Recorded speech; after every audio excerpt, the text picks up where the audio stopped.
Programang ito ay rated SPG, striktong patnubay at gabay ng magulang ang kailangan. Naging maingat nga si Victorino sa kanyang bawat kilos hanggang sa matagumpay niyang nasundan ang mga hakbang ni Ponggay.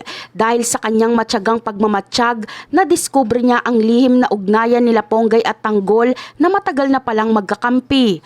Ang pagkakaalam na ito ay nagbigay kay Victorino ng malakas na alas upang maisagawa ang kanyang mga pansariling plano laban sa grupo nila Tanggol. Ngunit hindi rin basta-basta si Ponggay dahil mabilis ang kanyang pakiramdam sa panganib na nakapaligid sa kanya.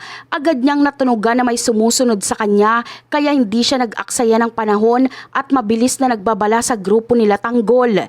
Inutusan niya agad sila Tanggol na lisanin ang kanilang pinagpapahingahan upang hindi sila maabutan ng mga pulis na paparating na sa kanilang kinaroroonan. Kahit na nakatakas sila Tanggol sa unang pagkakataon, hindi sumuko si Victorino at agad na tumawag ng backup mula sa hanay ng mga pulis. Determinado siyang mahuli ang grupo dahil ito ang nakikita niyang paraan upang mapatalsik si Rigor at makuha ang posisyon bilang bagong hepe.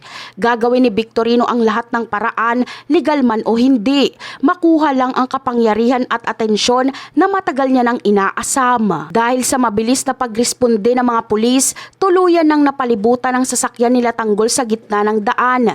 Naging mainit ang tensyon sa pagitan ng magkabilang panig na nauwi sa isang matinding kaguluhan at ikwentro sa kalsada. Sa puntong ito, wala pang nakakaalam kung sino ang unang susuko o kung mayroon bang malubhang masasaktan sa gitna ng palitan ng putok at gulo. Sa huli, nanatiling palaisipan kung tuluyan na bang magtatagumpay si Victorino sa kanyang masamang balak o may magbabago sa kanyang isipan. Maaari ring sa gitna ng bakbakan ay biglang maliwanagan si Victorino sa tunay na ipinaglalaban nila Tanggol para sa hustisya.